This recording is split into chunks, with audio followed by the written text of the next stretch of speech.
Salut et bienvenue sur ma chaîne YouTube. Aujourd'hui, nous allons parler de comment préparer le purin d'ortie et bien sûr, il sert à quoi dans le jardin. Alors, n'oublie pas de t'abonner pour plus de vidéos sur les animaux, le jardinage, les recettes et notre style de vie au Canada. Les grands-parents et les parents utilisaient ça dans leur jardin, le purin d'ortie. Mais il sert à quoi? Pourquoi utiliser le purin d'ortie? C'est simple, parce qu'à la fois, il est un engrais naturel qui est très riche en azote et qui va aider donc la croissance de tes légumes, tout en les rendant un peu plus résistantes aux maladies.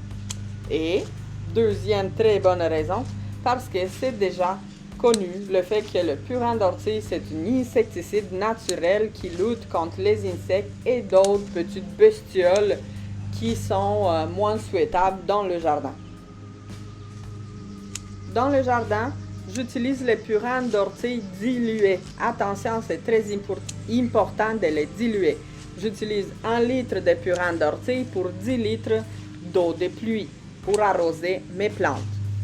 Mais pour les asperger, donc pour mettre de l'eau sur les feuillus de mes plantes, je vais utiliser une demi-litre de purin d'ortie pour environ 10 litres d'eau.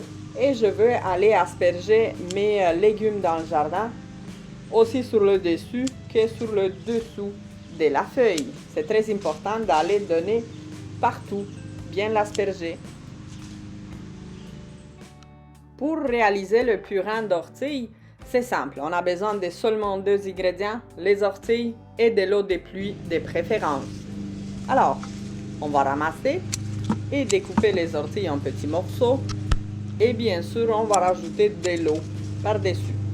De préférence, c'est idéal de mettre les orties dans une grande chaudière d'environ minimum 10 litres pour pouvoir obtenir une assez grande quantité.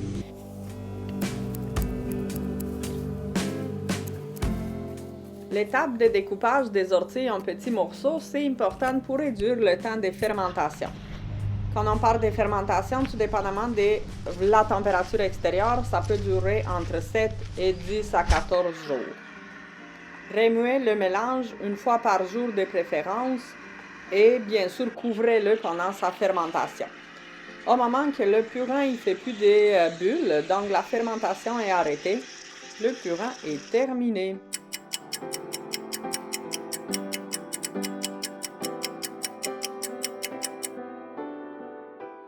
Maintenant, on est rendu à tamiser le purin. Donc, on a simplement besoin d'une chaudière propre ou sinon des bouteilles, comme vous voulez, et d'un tamis. Alors, à l'aide d'un tamis que j'ai mis par-dessus une grande chaudière, mais c'est simple, je renverse d'une chaudière à l'autre le purin. Attention, ça sent vraiment pas bon. Faites-les à l'extérieur, s'il vous plaît, et non pas dans votre cabanon. Ça va sentir pas bon.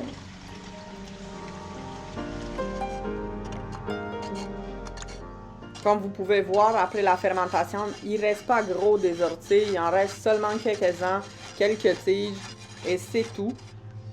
Donc, on retrouve dans le purin tous les bienfaits de cette ortie, de cette fermentation. Allez, au jardin maintenant. Mais attends un peu le jardinier, l'ami, n'oublie pas de t'abonner, hein? Ça m'aiderait beaucoup. Merci.